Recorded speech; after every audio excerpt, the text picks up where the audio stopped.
Hello friends, स्वागत है आपका हमारे यूट्यूब चैनल परम क्लासेस पर।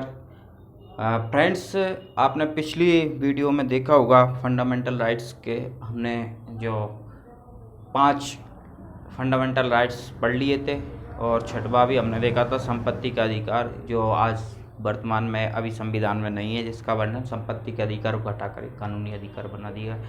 तो आज हमारा जो लास्ट रहेगा वो रहेगा संवैधानिक उपचारों का अधिकार, जो मेनली 32 ही हैगा, लेकिन 33, 34, 35 इसी में हेडेंगे, क्योंकि इसके बाद फिर फंडामेंटल राइट्स हमारे ख़त्म हो जाते हैं। तो फ्रेंड, आज हम पढ़ेंगे संवैधानिक उपचारों का अधिकार और आर्टिकल 32 में हम समझेंगे, जिसमें जो सुप्रीम कोर्ट रहता है वो 5 प्रकार के रिट जारी करता है, उसके बारे में हम आज समझेंगे बहुत अच्छे से। तो सबसे पहले देखिए कि जो संवैधानिक उपचारों का अधिकार जो रहता है, इसको बाबा साहब अम्बेडकर साहब ने कहा था। क्या कहा था कि संविधान की आत्मा और संविधान का ये हृदय है, ध्यान रखना, सोल एंड हार्ट। जबकि अगर रीढ़ की बात करेंगे तो वो कौन सा है, आर्टिकल 19 है ना, वो संविधान की रीढ़ कहा जाता है, जिसमें स्वतंत्रता के अधिकार दिए गए हैं। और इसके बाद यदि बात करते हैं कि संविधान की कुंजी, तो उसको प्रस्तावना को बोलते हैं। ठीक है, तो फ्रेंड्स, आपको एक बात याद रखना है कि संविधान की आत्मा किसे कहा जाता है, तो आर्टिकल 32 को, वेरी इंपॉर्टेंट है, संवैधानिक उपचारों का अधिकार। ठीक है, ये हमारा जो फंडामेंटल राइट्स है, संवैधानिक उपचारों का अधिकार, इसको क्या बोलते हैं, क्या कहा है, आत्मा या हृदय। अगला है इसका संरक्षक कौन रहता है, तो सुप्रीम कोर्ट इसका संरक्षक रहता है, और प्रतिभूति मतलब गारंटर भी सुप्रीम कोर्ट है। इस बात को आपको बहुत अच्छे से समझना है। क्या कह रहा है कि सुप्रीम कोर्ट एक ऐसा सर्वोच्च न्यायालय क्या करता है, हमारे जो अधिकार, मौलिक अधिकारों की गारंटी देता है, मतलब उनकी सुरक्षा की, उनके गारंटी देने वाली एक संस्था है ये, है ना। अगर किसी के मौलिक अधिकारों का हनन होता है तो आप डायरेक्ट न्याय के लिए जा सकते हैं सुप्रीम कोर्ट। ठीक है फ्रेंड्स, तो आप सीधे न्याय के लिए, तो आपको वहाँ से न्याय प्राप्त होगा। अगला हैगा, अब इसमें हम पढ़ते हैं कि 32 अनुच्छेद जो 32 है उसको हम समझते हैं कि इसमें नंबर 1 हैगा कि केवल मूल अधिकारों की गारंटी प्रदान करता है सुप्रीम कोर्ट, अन्य अधिकारों की नहीं। जैसे हर किसी केस के लिए आप चले जाओ, डायरेक्ट नहीं जा सकते, उसके लिए डिस्ट्रिक्ट कोर्ट है, हाई कोर्ट है, फिर सुप्रीम कोर्ट। आप मौलिक अधिकारों का, यदि आपके किसी मौलिक अधिकारों का हनन हो रहा है तो आप डायरेक्ट सुप्रीम कोर्ट जा सकते हैं। ठीक है, अगला इसी में हैगा कि मूल अधिकारों को लागू करने के लिए सुप्रीम कोर्ट क्या करता है, निर्देश करता है, डायरेक्शन देता है, और क्या कर देगा, डायरेक्शन के बाद आदेश, ऑर्डर दे सकता है और रिट जारी कर सकता है। ठीक है, तो ये आपको याद रखना है कि मूल अधिकारों को लागू कराने के लिए सुप्रीम कोर्ट रिट जारी करता है।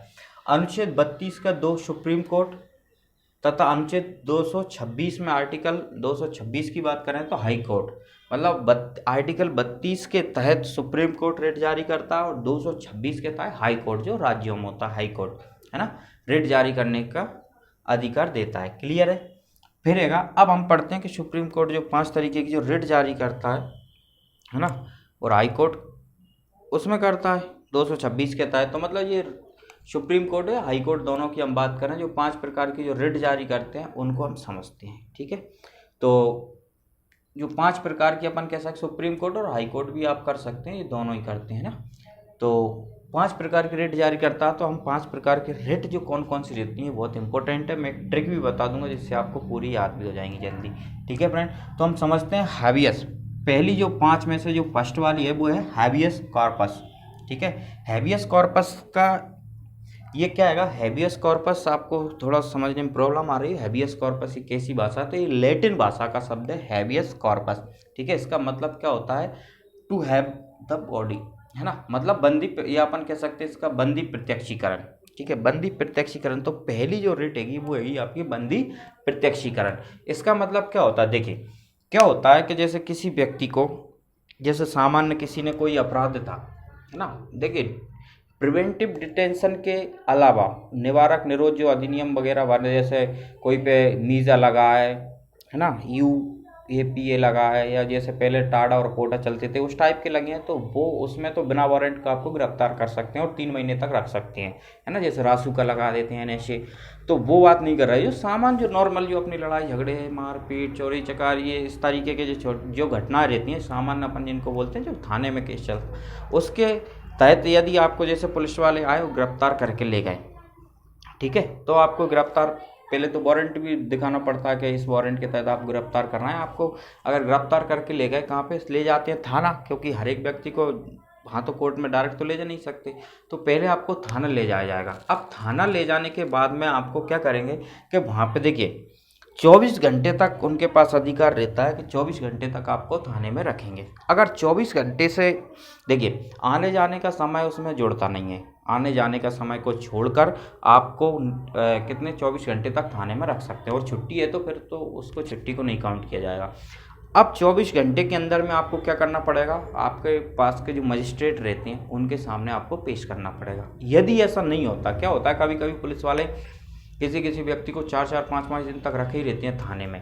तो अब मान के चलो किसी व्यक्ति को, आपका कोई व्यक्ति है, अब मान के चलो थाने में ले गए, किसी के भी भाई को या किसी के रिश्तेदार को ले गए, अब थाने में पुलिस वाले लेके बंद करे बैठे हैं। अब उसको क्या नहीं कर रहा है, कोर्ट में पेश नहीं कर रहा है। अब ऐसा हो सकता है थाने में उनकी पिटाई कर रहा हो बढ़िया जम के, है ना, क्योंकि उसमें कोर्ट में पेश हो जाता है, फिर पिटाई नहीं कर पाते। तो क्या हुआ, आप उसकी पिटाई कर रहे हैं तो थाने में रखा है, उसको कोर्ट में पेश नहीं किया। तो आपके पास एक अधिकार रहता है कि आप किसी भी उस व्यक्ति, आपके परिजन, कोई भी व्यक्ति आपका कहाँ जाए, सुप्रीम कोर्ट चला जाए डायरेक्ट, और सुप्रीम कोर्ट में कहे कि मेरे फला व्यक्ति को इस थाने में इतने दिन से 2 दिन हो गए, 3 दिन हो गए, वहाँ पे रखा है, कोर्ट में पेश नहीं किया गया। तो वो क्या करेगा, सुप्रीम कोर्ट तुरंत फिर वहाँ से एक फैक्स करेगा, कहाँ पे, किस थाने का, पूछेंगे कौन से थाने में करना है, इस थाने में, तो तुरंत उस थाने में फैक्स आएगा। अब फैक्स आने के बाद, या हाँ फैक्स आ जाएगा, वहाँ से ऑर्डर आएगा कि ये कौन से, आपने किस व्यक्ति को इसमें क्यों रखा है, आपको कारण बताना पड़ेगा। ठीक है, अब आपको कारण बता के क्यों रखा है, और इसको या तो अगर नॉर्मल है तो उसको छोड़ दो, या फिर आप क्या करो, कोर्ट में पेश करो। तो उसको अगर वो ऐसा नहीं करते तो ये समझ लो पूरे थाने को टर्मिनेट कर सकते हैं, है ना, इतना पावर रहता। सबको क्या कर देंगे, सस्पेंड कर देंगे या बर्खास्त कर सकते। ये सुप्रीम कोर्ट का आदेश का पालन करना अनिवार्य हो जाता है। अगर वो आपने ऑर्डर ला के दिखा दिया तो ये समझ लो उनको तुरंत ही मानना पड़ेगा, नहीं समझ लो उनकी नौकरी गई। ठीक है, तो पुलिस वाले क्या करेंगे, फिर आपको तुरंत जैसे ही आपको आएगा, अगर आ गया तो उनको तुरंत फिर कहाँ, कोर्ट में पेश करना पड़ेगा, या फिर उसको छोड़ना पड़ेगा। दोनों में से आप थाने में नहीं रख सकते। फिर अब कोर्ट में पेश करेंगे तो आपको कैसे करना पड़ेगा, टू हैव द बॉडी, मतलब शरीर आपको कोर्ट में प्रस्तुत करना पड़ेगा। बंदी प्रत्यक्षीकरण का मतलब है, अगर किसी व्यक्ति को आपने थाने में रखा है और उसको नहीं किया तो 24 घंटे, मतलब 24 घंटे से ज़्यादा हुआ तभी लाओगे, नहीं वैसे तो वही कर देगा, है ना। तो थाने में क्या करेंगे, उसको थाने में से उसको कहाँ ले जाएंगे, कोर्ट में पेश करेंगे। और कैसा कोर्ट में पेश करना पड़ेगा, टू हैव द बॉडी, मतलब शरीर ले जाना पड़ेगा। ऐसा नहीं है किसी उसके परिजन को या किसी को, या कोई भी पुलिस वाला जाएगा, हाँ हमारे थाने में है साहब ऐसा व्यक्ति, और उसको क्या करें, जेल भेजें, नहीं, उसको सामने ही व्यक्ति को शरीर, पूरे शरीर के सामने, जज के सामने खड़ा करना पड़ेगा। इस व्यक्ति को हमने लगाए थे और ये जज साहब आपके सामने है, वो आप जाने क्या करवाना चाहते हो। जज के अगर लग रहा है जज को कि इसको क्या करना है, जेल भेजना है, या फिर इसको छोड़ देंगे, भगा देंगे, कि तारीख दे देंगे, इस तारीख को अब आपका कोर्ट में केस चलेगा, आप प्रूव कर देंगे। अपराध ही जब तक नहीं माना जाता, जब तक उस पर सिद्ध नहीं हो जाता। पुलिस तो किसी को भी पकड़ सकती है, ले जाएगी, लेकिन क्या वो अपराधी हो जाएगा, ऐसे नहीं। जब तक उसको कोर्ट सिद्ध करे, हाँ इसने ये अपराध किया है, सबूतों के साथ हो जाए, सिद्ध हो जाएगा, तभी वो अपराधी माना जाएगा, तभी इस पर अपराध वो प्रकरण दर्ज होगा, है ना। जब तक वो कर तो देखिए, ऐसे तो किसी को भी कर दें, क्या वो अपराधी थोड़ी हो जाएगा। जब उस पर आप झूठी, बहुत से देखा होगा आपने, गलत सलत रिपोर्ट लिखा देते हैं ना। तो आपको क्या करना पड़ेगा, बंदी प्रत्यक्षीकरण आप समझ गए होंगे हैबियस कॉर्पस में, कि अगर पुलिस वाले थाने में बंद है और उसको 24 घंटे के अंदर भेजा नहीं है, छुट्टी और आने जाने के समय के छोड़ कर, तो आप बंदी प्रत्यक्षीकरण के लिए सुप्रीम कोर्ट के दरवाजे खटखटाइए। वहाँ से आपको सुप्रीम कोर्ट आदेश कर देगा थाने में कि आपको या तो इसको छोड़ो या 24 घंटे के अंदर थाने में पेश करो। ठीक है, तो ये रहता है। और कैसा पेश करना है, सशरीर, ऐसा नहीं कि हाँ कोई भी कह दे कि हाँ हमारे यहाँ, तो सशरीर आपको पेश करना है। क्लियर है, ये होता है बंदी प्रत्यक्षीकरण। क्लियर है। अगला हैगा मैंडामस। ठीक है, ये अगली रेट रहती है। ये क्या करती है, बी कमांड, मतलब इसका मतलब रहता है बी कमांड, परमादेश, आदेश देते हैं। मतलब सुप्रीम कोर्ट क्या करेगा, हम आदेश देते हैं, ये कहेगा किसको, पब्लिक ड्यूटी। देखिए कोई भी जिसको हम इस प्रकार से समझ सकते हैं कि जब कोई लोक सेवक है, लोक सेवक मतलब समझते हैं जो गवर्नमेंट कर्मचारी। अब गवर्नमेंट कर्मचारी, मान चलो आज की स्थिति हम बात करें सरकारी स्कूलों का, अब कोई मास्टर है वहाँ पर, टीचर वो पढ़ाने नहीं आ रहा, ठीक है, अब पढ़ाने नहीं आ रहा अब मतलब वो अपने कर्तव्यों का क्या नहीं कर रहा है, पालन नहीं कर रहा। सही, हमने कहा क्या चलो आप क्लास लो, आप स्कूल नहीं आ रहे तो वो आ ही नहीं रहे। या फिर कोई भी ऐसा कर्मचारी हैगा जो सरकारी कर्मचारी, उसका कर्तव्य था ऐसा अपन कोई भी काम करने का जो उसका अधिकार था, लेकिन वो काम ही नहीं कर रहा, तो उस पर क्या कर सकते हैं, आदेश क्या करेगा, आप कोर्ट में लगाइए कि साहब ये पब्लिक ड्यूटी है इनकी और ये काम ही नहीं कर रहा है हमारा, मतलब इसको इनका आरटीओ का काम है या मान चलो टीचिंग का काम है या जो भी गवर्नमेंट एम्प्लॉय का जो काम है, अगर वो अपनी ड्यूटी नहीं कर रहा तो आप सुप्रीम कोर्ट में क्या करने लाएंगे, परमादेश, है ना। तो वो कहेंगे बी कमांड, हम आदेश देते हैं कि आपको क्यों नहीं कर रहे, अगर नहीं कर रहे तो आपका क्या होगा फिर, उसको हटा सकते हैं ना, रिट जारी करेंगे, उसके खिलाफ विरुद्ध कार्रवाई होगी। तो इसमें यही हैगा कि क्या कर सकते, जब कोई अपने कर्तव्यों का निर्वाह करने से मना करता है, इनकार करता है ना, जिसके मतलब उसके पास से अधिकार तो थे करने के, ठीक है, तो तब ऐसे समय में क्या होता है, सुप्रीम कोर्ट रिट जारी कर देगा कि आपको अधिकार था, आप काम नहीं कर रहा है। लेकिन इसमें भी क्या रहता है, आपको ये बात ध्यान रखना है कि इसमें ये लोग हैं जैसे राष्ट्रपति है, अगर जी अपने कोई आप ऐसा नहीं है कि इनसे कोई काम इनकी जो शक्तियाँ उन पे आप कह दें कि राष्ट्रपति जी ऐसा ऐसा काम नहीं कर रहा है, हम नहीं कहा था, तो ये नहीं है। राज्यपाल, क्योंकि ये मंत्रिमंडल की सलाह से चलता है और ये भी राज्यों में चलते हैं ना, तो इन पे दबाव नहीं बना सकते, और ये एक सम्मानीय पद भी है हमारे, ठीक है।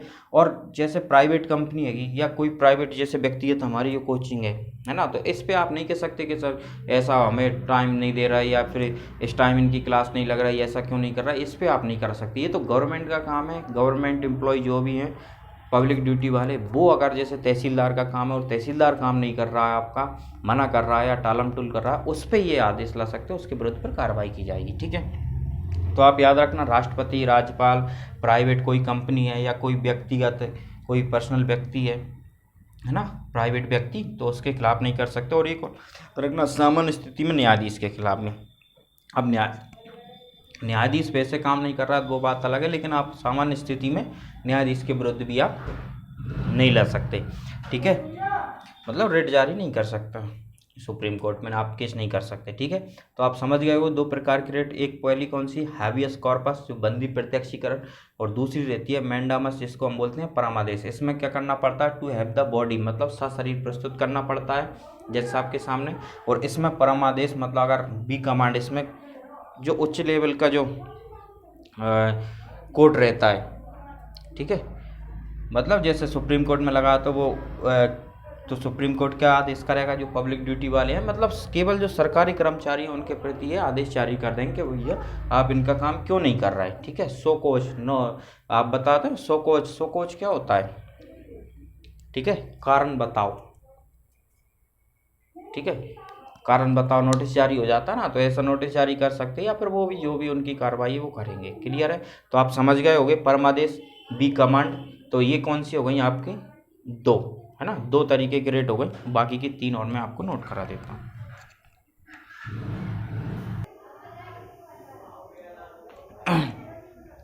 तो फ्रेंड अगली जो रेट है हमारी वो कौन सी रहेगी, प्रतिषेध, मतलब प्रोहिबिशन, ठीक है। ये दोनों, ये वाली प्रतिषेध उत्प्रेषण दोनों न्यायिक रेट हैंगी। देखिए इसमें क्या होता है, प्रतिषेध में कि टू स्टॉप, मतलब इसका मतलब होता है टू स्टॉप, रोक देना, या स्टे ऑर्डर हम बोलते हैं, स्टे ऑर्डर ले लिया। देखिए इसमें क्या होता है कि जब क्या हो जाए, इसमें ऐसी परिस्थिति बन जाती कि एक वरिष्ठ न्यायालय द्वारा, एक तो इसमें क्या रहता है कि वरिष्ठ न्यायालय कहाँ लाता है, अपने अधीनस्थ न्यायालय जो रहते हैं ना, जैसे वरिष्ठ न्यायालय किसको बोलेंगे अपन, सुप्रीम कोर्ट, और उसके अधीनस्थ कौन हो जाएगा, हाई कोर्ट। तो सुप्रीम कोर्ट हाई कोर्ट के लिए, और हाई कोर्ट के अधीनस्थ कौन हैगा, डिस्ट्रिक्ट कोर्ट, ठीक है। तो यही हैगा कि वरिष्ठ न्यायालय द्वारा अधीनस्थ जो न्यायालय रहता है उसके लिए क्या होती है, रिट जारी की जाती है, एक तो ये बात। अब क्या होता है, जब कोई जो अधीनस्थ न्यायालय हैगा, मान चलो डिस्ट्रिक्ट कोर्ट है या हाई कोर्ट की हम बात करें, कि अपने जो अधिकार क्षेत्र, अब हाई कोर्ट मान चलो मध्य प्रदेश का हाई कोर्ट है, अब मध्य प्रदेश का हाई कोर्ट क्या करे कि अपना अधिकार इसका कहाँ तक रहेगा, मध्य प्रदेश तक। अब मान चलो ये राजस्थान का केस को ले ले, है ना, बाकी घटना के केस पे सुनवाई करने लगे, तो ये क्या हो रहा है, इसका अधिकार क्षेत्र आपका कहाँ तक, एमपी तक ही था ना, तो आप अपने मतलब न्यायिक क्षेत्र से बाहर जाकर आप काम कर रहे हैं, ठीक है।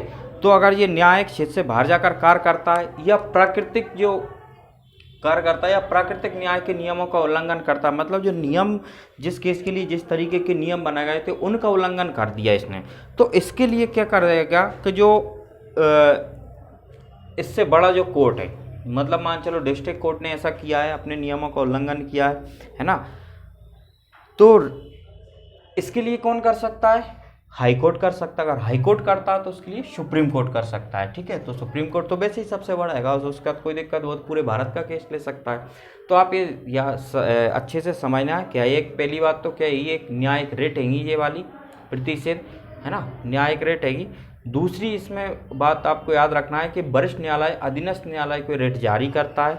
अब कब करता है? अब देखिए प्रतिषेध कब करता है, जब न्यायालय क्या कर रहा हो, अपने अधिकार क्षेत्र से बाहर के कार्य करता है। तो आप कह सकते हैं कि हमने भैया ये वाला केस, अब देखिए राजस्थान की घटना है या बिहार की घटना है और ये एमपी में चल रहा है, तो आप इसमें रेट जारी करा सकते हैं। तो ये कोर्ट रहेगा वो रेट जारी कर देगा कि आप ये गलत कर रहे हैं, आपके क्षेत्र के अधिकार क्षेत्र से बाहर ही है ये, है ना। या आपको लगता है जैसे डिस्ट्रिक्ट कोर्ट कर रहा है एक जिले का दूसरे जिले का वो सुनवाई चल रही है उसमें, है ना, तो उसमें भी वो अपने क्षेत्र से बाहर के क्षेत्र का कार्य कर रहा है। या प्राकृतिक न्याय के नियमों का और जो नियम होता है इसकी सज़ा इतनी होनी चाहिए, मतलब उस तरीके से गड़बड़ हो जाती है तो अपन देखते हैं अपील कर देते हैं। तो वही है ये अपील वाला सिस्टम। इसका उद्देश्य क्या होता है, क्यों लाया कि अपने अधिकारता का अतिक्रमण करने से रोकना, मतलब अपना अधिकार आपका यहाँ तक का अधिकार है, आप उस पर ही रहिए ना, आप दूसरी जगह क्यों जा रहे हैं, इस अतिक्रमण को रोकने का इसका मुख्य उद्देश्य है। तो आप समझ गए होंगे अच्छे से, है ना। तो इसमें आपको क्या क्या बात याद रखना है, प्रतिषेध का मतलब क्या होता है, टू स्टॉप, रोक देना, या फिर हम कहें स्टे ऑर्डर। ठीक है, और इसका एक बात याद रखना कि एक न्यायिक रेट हैगी कौन सी, प्रतिषेध वाली, और इसको कौन करता है, वरिष्ठ न्यायालय, मतलब बड़ा न्यायालय, डिस्ट्रिक्ट से बड़ा हाई कोर्ट, हाई कोर्ट से बड़ा सुप्रीम कोर्ट। तो डिस्ट्रिक्ट की घटना है तो इसमें हाई कोर्ट रेट जारी करेगा ये, है ना। अधीनस्थ कोर्ट को जारी किया जाता है जब कोई अधीनस्थ कोर्ट अपने क्षेत्राधिकार जो हैगा, अपने अधिकार जो क्षेत्र है उससे क्षेत्र से बाहर जाकर कार्य करता है या प्राकृतिक जो न्याय हैगा उनके नियमों का उल्लंघन करता है, तब ये रेट जारी करता है। कोर्ट के लिए कोर्ट जारी करता है, इसमें किसी व्यक्ति के लिए नहीं, ये कोर्ट जैसे आपका केस चल रहा है लेकिन उस केस के लिए वो कोर्ट जारी करेगा वहाँ पे, ठीक है, कोर्ट के लिए, है ना। और उसमें आपने पिछली में देखा होगा परमादेश में वो किसके लिए की जाती थी, पब्लिक ड्यूटी वाले जो गवर्नमेंट एम्प्लॉय थे, कर्मचारी थे, उनके लिए किया जाता था। और हैवियस कॉर्पस आपने पढ़ा था, ये बंदी प्रत्यक्षीकरण जो थाने में किया जाता था। तो आप समझ गए वो थाने में किया जाता था, वो पर्सनल जो पब्लिक ड्यूटी पे व्यक्ति रहते थे उनके लिए किया जाता है, और ये किसके लिए, कोर्ट के लिए आदेश किया जाता है। क्लियर है। अगला हम समझते हैं उत्प्रेषण, है ना। अगला कौन सा का, उत्प्रेषण, कैटियोरेरी। ये क्या है कैटियोरेरी, पूर्णता सूचित कीजिए, मतलब इसमें आपको उत्प्रेषण में आपको पूर्णता सूचित करना है। इसका भी क्या रहता है, टू सर्टिफाई, है ना, पूर्णता सूचित करना। क्लियर है। अब इसमें क्या रहता है कि देखिए कि अधीनस्थ न्यायालय जब अपने अधिकार क्षेत्र से बाहर जाकर, इसमें भी थोड़ा सा अंतर है, इसमें तो कोर्स चल ही रहा था, है ना, तब आ जाता ही, और इसमें क्या होता है, देखिए बात समझ।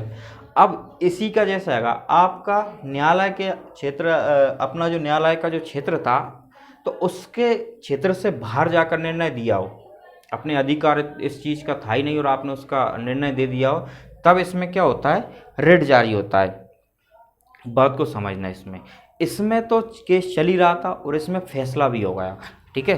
तो जब क्या होता है कि अधीनस्थ न्यायालय जो रहता है अपने क्षेत्र, अपने जो अधिकारता के जो क्षेत्र रहता है ना, तो अपने अधिकारता के जो क्षेत्र से बाहर जाकर कोई निर्णय उसने दिया हो, है ना, हम कह सकते हैं, या निर्णय में क्या हो, प्राकृतिक न्याय जो था उसके सिद्धांतों का उसमें उल्लंघन किया गया, उसके जो सिद्धांत थे उनका उल्लंघन किया गया हो, ठीक है। उल्लंघन के यदि अधीनस्थ जो न्यायालय रहता है वो मुकदमे की सुनवाई कर चुका है। अब देखिए अधीनस्थ न्यायालय ने क्या करा, मुकदमे की सुनवाई कर चुका, मतलब वही हो गई जो अभी कार्रवाई चल रही थी, लेकिन इसमें सुनवाई कर चुका है और निर्णय दे चुका है। वो इसमें क्या हो रही थी, सुनवाई चली रही थी, इसमें वो सुनवाई करके निर्णय भी दे चुका है। तो उसे क्या करेंगे फिर, तो उससे आप क्या करोगे, उत्प्रेषण रेट जारी करोगे, और जो उसमें जो कार्रवाई की गई थी उस कार्रवाई को आप क्या कर सकते हैं, रद्द कर सकते हैं। बात को समझे, मतलब आप अपने क्षेत्र से बाहर आपने जो अपना जो अधिकार क्षेत्र था उससे आपने बाहर गए और जो प्राकृतिक न्याय के नियमों का उल्लंघन किया। उल्लंघन करने के बाद आपने जो कार्रवाई तो चली, और कार्रवाई चलने के बाद जो उसमें आपने निर्णय भी दे चुके, तो निर्णय दे चुके और उसके पे निर्णय दे चुके, उसके बाद आप पे रेट जारी होती है, उत्प्रेषण रेट, तो यह ध्यान रखना वो फैसला क्या हो जाएगा, रद्द हो जाएगा। इस बात को आपको ध्यान रखना है। इसमें देखिए 3 बात होती है। जैसे फैसला के बाद आपने क्या क्षेत्राधिकार से आप बाहर गए थे या आपने अनुचित न्याय किया, आप उस किसी के आपने किसी जैसे डिस्ट्रिक्ट कोर्ट ने आपको न्याय दिया, तो आप उस न्याय से आपको लगा ये तो गलत है, हमें ऐसे थे ही नहीं और हमारे साथ यहाँ पे अनुचित न्याय हुआ, तो आप हाई कोर्ट में चले जाएंगे। तो हाई कोर्ट कहेगा कि यार आपने तो ये सही है यार, ऐसा नहीं, ऐसा होना चाहिए, आपने अनुचित न्याय दे दिया या आप प्राकृतिक तरीके से कर दिया, तो ये आपको क्या करेगा, अगर इस तरीके से ये तीनों आपने काम किया तो आपको उत्प्रेषण रेट करेगा और आपके फैसले को क्या कर देगा, रद्द कर देगा। और डिस्ट्रिक्ट कोर्ट से आप कहाँ जाएंगे, फिर आपसे कहेंगे हाई कोर्ट में लगाओ। अगर हाई कोर्ट से ऐसी होती है तो फिर वो कहाँ जाता है, सुप्रीम कोर्ट में। क्लियर है? तो आप ये आई होप कि आप दोनों ये समझ गए होंगे। ठीक है, सर्जरी तो उत्प्रेषण समझ गए होंगे, प्रतिषेध समझ गए होंगे, और आपकी कौन सी हैवियस कॉर्पस और मैंडेमस। अब आपकी लास्ट बचती है वो, और हम आपको अभी इसमें समझा देता हूँ। ठीक है,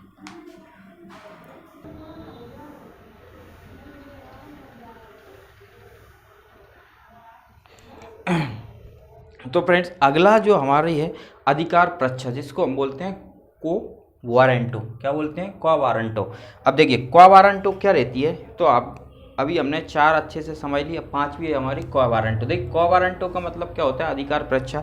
इसमें क्या रहता है, जब कोई ऐसा व्यक्ति हो, देखिए कोई ऐसा एक पदाधिकारी हैगा, अब पदाधिकारी के रूप में वो कार्य कर, एक पदाधिकारी हैगा, अब उस पदाधिकारी ने क्या किया हो कि उसका अधिकार कितना था, कोई भी एक छोटे मोटे काम के लिए, जैसे आप एक उदाहरण देते हैं, जैसे मान चलिए एक जो देखा हुआ ट्रैफिक पुलिस में ये बात याद रखना कि एएसआई मतलब एक फुल का जो स्टार का जो दरोगा हम जिसको बोलते हैं, अगर उससे जो छोटा रहता है ना, तो वो आपके क्या ट्रैफिक पुलिस पे आपका क्या नहीं कर सकता, चालान नहीं काट सकता। 1 स्टार से अगर छोटा कोई है तो वो आपका चालान, कांस्टेबल वगैरह आपके चालान काट सकते हैं। अब ऐसे में क्या होगा, वो देखिए आप कांस्टेबल का ही ले लेते हैं हम उदाहरण कि मान चलो एक कांस्टेबल जो था, अब उसने आपको रोका और आपका चालान काट दिया कि आपने हेलमेट नहीं है, आपके पास ड्राइविंग लाइसेंस नहीं, और आपके चालान काट दिया। मतलब उसका अधिकार नहीं था, उसका केवल अधिकार क्या था, आपको सिर्फ रोकने का। रोक कर, और जो 1 स्टार जो एसआई साथ में रहेंगे, एएसआई वगैरह, एएसआई एसआई, तो वो आपका चालान काटेंगे। तो वही है कि आपका भैया अधिकार ही नहीं था और आपने अधिकार क्षेत्र से जाके और आपने उनका चालान काट दिया। तो इस पे क्या होता है कि न्यायालय आपके पास क्या करेगा, कोर्ट फिर आपको क्या कर देगा, ये आपकी अधिकार परीक्षा को वारंटो जारी कर देगा, रेट जारी करेगा कि भैया आपको इसमें सो कोच कारण बताना पड़ेगा कि आप क्यों किया, तो आप फिर उसमें सफाई देंगे। यदि आपकी सफाई संतोषजनक उत्तर दे दिया आपने, क्या लगा हाँ चलो कोई कारण हो गया था, इमरजेंसी हो गई थी, या मान चलो उस टाइम उनका कुछ चले गए या कुछ हो गया था, कुछ भी ऐसी घटना आप बता सकते हैं। अगर आपको लगा कि हाँ ये सही बोल रहा है, ऐसी वाकई में वो तो परिस्थिति ऐसी बन गई थी इसलिए किया गया, तब आपको संतोषजनक उत्तर है तो आप बच जाएंगे। अगर आप वार्निंग दे दी जाए कि आगे से ऐसा नहीं करेगा, अगर आपने संतोषजनक उत्तर नहीं दिया तो ये बात, इस बात का आप ध्यान रखना कि आप पे आपको मतलब कार्रवाई होगी, आपको पद से हटाया जा सकता है। ठीक है, इसी में एक और अपन उदाहरण लेते हैं। जैसे मान के चलो उसमें अस्पताल की बात करें हम, जैसे कोई भी जो सफाई कर्मचारी या कोई भी ऐसा कर्मचारी था जो डॉक्टर संबंधित नहीं था। अब अस्पताल में आप गए, हॉस्पिटल में आपने गए और आपको कोई सफाई कर्मचारी आया, सफाई कर्मचारी ने आपको इंजेक्शन लगा दिया। अब सफाई कर्मचारी ने को तो अधिकार नहीं था, क्योंकि आपने क्या, आपके एक आर्टिकल 21 के साथ खिलवाड़ किए ना, प्राण एवं दैहिक स्वतंत्रता, आपके प्राणों के साथ उसने खिलवाड़ कर दी। तो आप उस पर क्या कर सकते हैं, आप कोर्ट में लगा सकते हैं, लेकिन आपके पास कुछ सबूत होना चाहिए। देखिए आप मुँह से बोलेंगे तो कोर्ट नहीं मानेगा, क्योंकि कोर्ट में तो क्या कहता है, आंखों पे पट्टी बंदी हमारे, तो है ना, आप हमारे पास सबूत रख दो, अगर आपके सबूत पाए गए तो हम उन पर कार्रवाई करेंगे। अगर आपको मान चलो उसने आपको इंजेक्शन लगा दिया, अब इंजेक्शन लगाया तो आप उनको उसको अधिकार था क्या। लेकिन क्या होता है, हो सकता है बहुत से ऐसे रहते हैं कि देखते रहते हैं, थोड़ा बहुत करते रहते हैं तो उनको सीख जाते हैं, वो लगा सकते हैं, है ना, वो बात नहीं है। लेकिन आपके साथ उसने उसको अधिकार नहीं था और उसने आपको इंजेक्शन लगा दिया, तो आप उसके खिलाफ क्या करेंगे, कोर्ट जाएंगे और कोर्ट उस पर क्या करेगा भैया, नोटिस जारी करेगा कि आपने ऐसा क्यों किया। तो आप फिर आपको कोर्ट में सफाई देना पड़ेगा आपको। आप संतोषजनक अगर उत्तर दे देंगे कि हाँ सर ये कारण ये हो गया था कि मान चलो डॉक्टर उस टाइम क्या थे या कोई खतरनाक ऑपरेशन कर रहे थे, अगर वो ऑपरेशन में उस व्यक्ति को छोड़कर आते तो उसकी डेथ हो सकती थी, और इधर ये व्यक्ति इतना ज़रूरी था कि इसकी अगर मैं इंजेक्शन नहीं देता तो इसकी डेथ हो जाती, है ना। तो सीरियस केस था, इसलिए अगर इंजेक्शन से अगर कुछ गलती भी होती तो रिएक्शन वगैरह होता, लेकिन इसकी जान तो बच सकती थी। तो वहाँ पे फिर कोर्ट कहेगा हाँ ये जान बचाने के लिए इसने इमरजेंसी में किया है, इसलिए इसको क्या कर सकते हैं, वार्निंग दे देंगे कि आगे से आप ऐसा ना करें, लेकिन आपको छोड़ सकते हैं कोर्ट, है ना।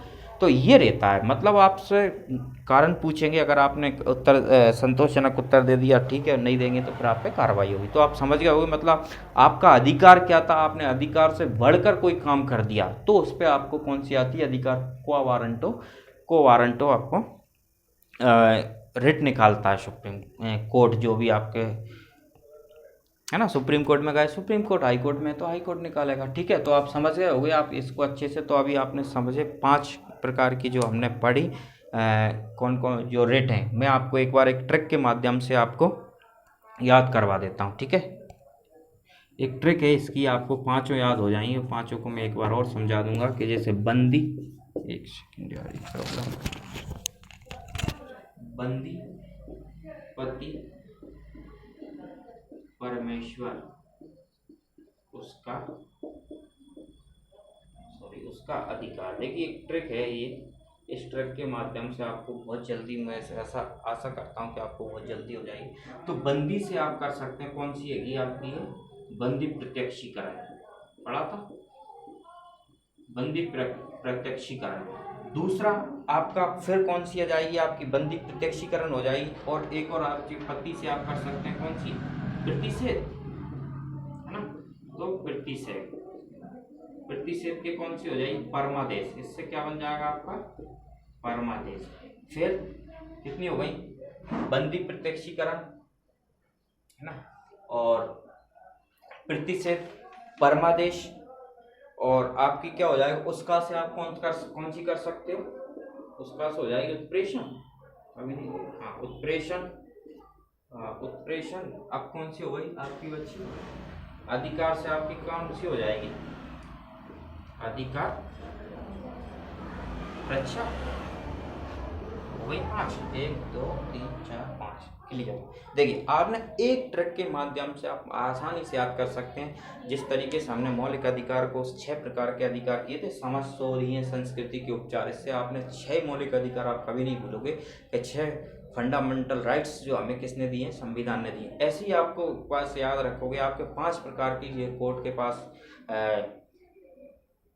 रेट जारी करने की शक्ति रहती है। वो कौन कौन सी रेट है, तो आप कर सकते हो, बंदी पति परमेश्वर ही है उसका अधिकार, ही है भले ही ना लिखें आप, बंदी पति परमेश्वर उसका अधिकार, या ही है उसका अधिकार भी आप जोड़ सकते हैं, ही है का कोई मतलब नहीं यहाँ पे। ये बंदी पति पर देखा होगा, बंदी पति अगर पत्नी या बंदी रख के चले उसको तो उसका अधिकार हो जाता ना, फिर उस पर अपने, आजकल देखो पत्नी ने उसके बंदिश में रख लिया उसको, तो उसका अधिकार है ना उस पर, फिर वो आराम जो कहेगी वो ही करेगा पति। तो ऐसे आप ये आसानी से ट्रिक बना सकते हैं। देखिए ट्रिक में क्या है, बंदी से आप बंदी प्रत्यक्षीकरण, जिसमें क्या था कि बंदी प्रत्यक्षीकरण में क्या था कि आपको जो पुलिस आपको पकड़ के ले गई तो 24 घंटे के अंदर आपको कोर्ट में पेश करना पड़ता है। अगर आप नहीं करते हैं कोर्ट में पेश, तब आपके पास बंदी प्रत्यक्षीकरण रेट जारी होती है। जब होती है जब आप ऐसा नहीं करते हैं, तो कर देते हैं तो रेट जारी नहीं कर सकते, बात याद रखना आप, है ना। तो ये कब कर सकते हैं, आप समझ गए, बंदी प्रत्यक्षीकरण। अगला हैगा आपका प्रतिषेध। प्रतिषेध में क्या होता था, प्रतिषेध में आपने सुना प्रतिषेध में क्या था, टू स्टॉप, है ना, प्रोविशन।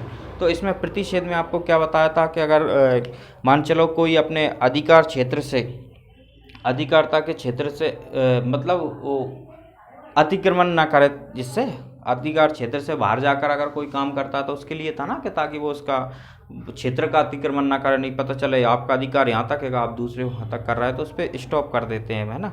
वरिष्ठ न्यायालय क्या करता, अधीनस्थ न्यायालय की ये रिट जारी करता। मान चलो आपका क्षेत्र यहाँ तक था आप, लेकिन इस क्षेत्र की भी कार्रवाई कर रहे हैं, तो उस पर आपको ये लाते हैं। क्लियर है। परमादेश में क्या था, परमादेश में किसके लिए लाते हैं, देखिए परमादेश था, उसको क्या बोलते हैं, मेंडामस।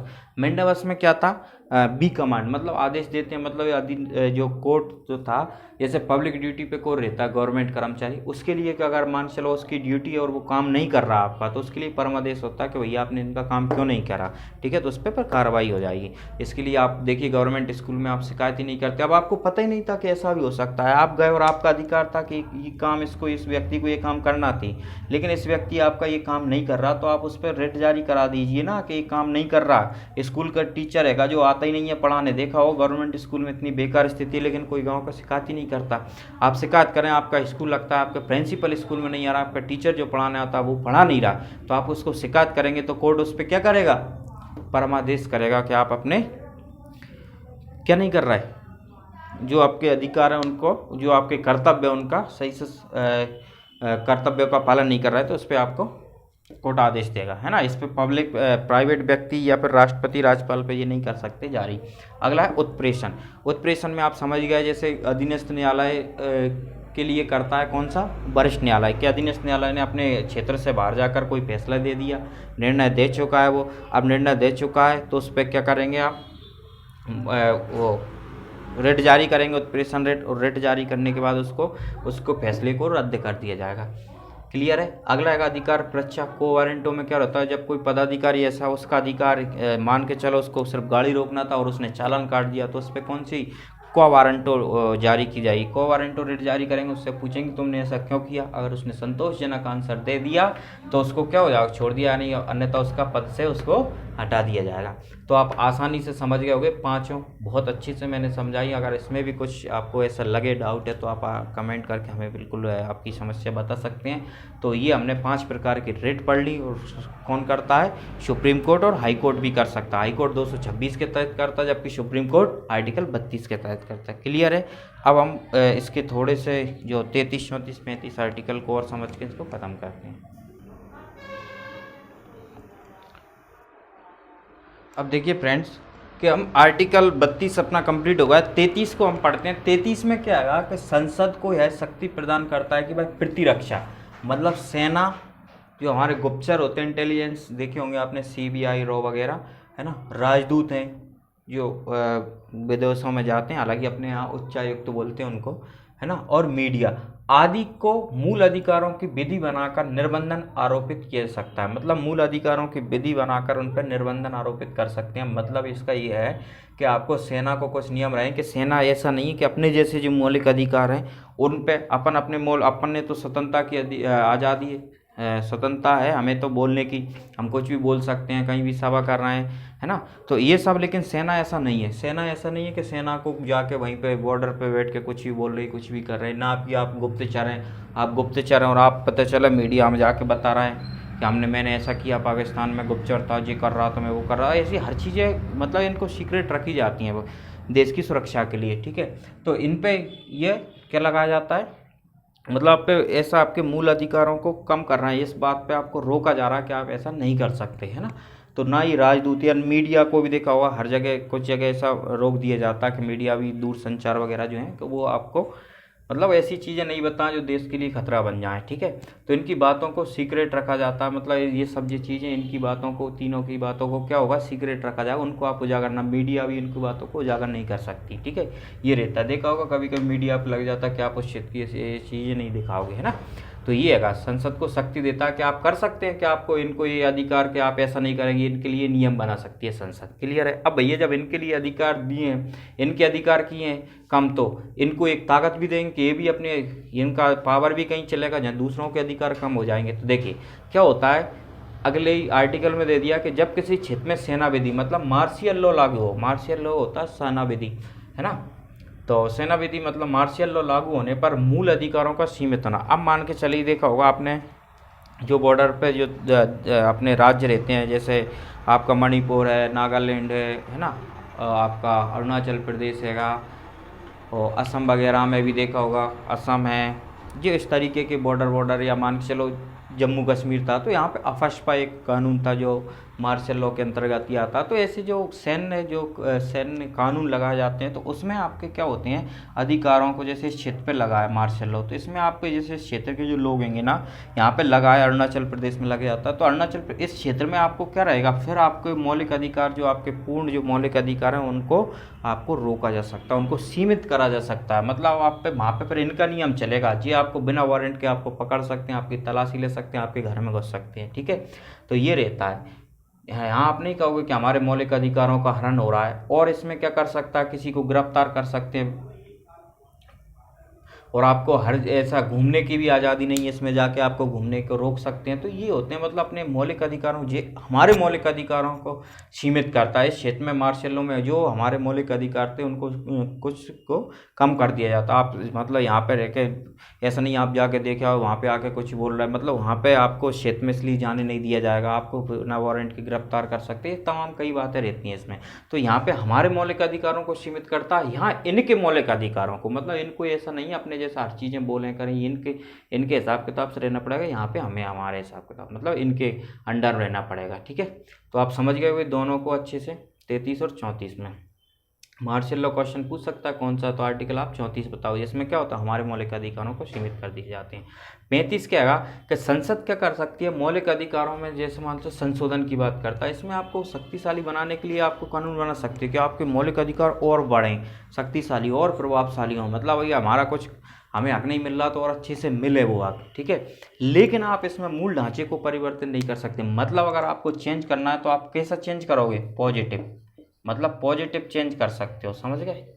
ये पॉजिटिव प्लस का निशान है, पॉजिटिव। ठीक है, तो VE पॉजिटिव, मतलब पॉजिटिव आप इसमें क्या कर सकते हैं, चेंज कर सकते हैं, नेगेटिव चेंज नहीं कर सकते। मतलब कोई हमारे कम नहीं कर सकते, जो मौलिक अधिकारों को बढ़ा सकते हैं। अगर कोई प्रॉब्लम है उसको तो हटा दो, जैसे कोई किसी का ऐसा है कि जिसको किसी को परेशानी आ रही है उससे, तो उसको हटा सकते हैं। जैसे 3 तलाक में जो था, एक 3 तलाक था ना, 3 प्रकार के तलाक होते हैं, उसमें एक तलाक था उसको हटाया था। ठीक है, तो ये ऐसा कर सकते हैं, पॉजिटिव चेंज कर सकते हैं, नेगेटिव चेंज नहीं कर सकते। तो ये हो गए 12 से लेके 35 तक हमने फंडामेंटल राइट्स पढ़े हैं। अब इनमें कुछ जैसे होंगे तो चाहे तो आप इसमें देखिए सुन सकते हैं। तो जो मौलिक अधिकार में देखिए क्या क्या है, मौलिक अधिकार कौन कौन से नहीं है हमारे। हड़ताल करना मौलिक अधिकार नहीं, जैसे हर जगह आप हड़ताल करने बैठ जाए, रोड पे बैठ गए, तो वो आपका मौलिक अधिकार नहीं है। दूसरा कि आप चक्का जाम कर रहे हैं तो वो आपका मौलिक अधिकार नहीं है। ठीक है, चक्का जाम कर, और एक और क्या कर सकते हैं इसमें, आप अनिवार्य रोजगार मांग के, नहीं अब हमें अनिवार्य रोजगार दो, तो आप चक्का जाम नहीं कर सकते, हड़ताल हर जगह नहीं कर सकते, हड़ताल पर बैठ जाएँ आप हर जगह।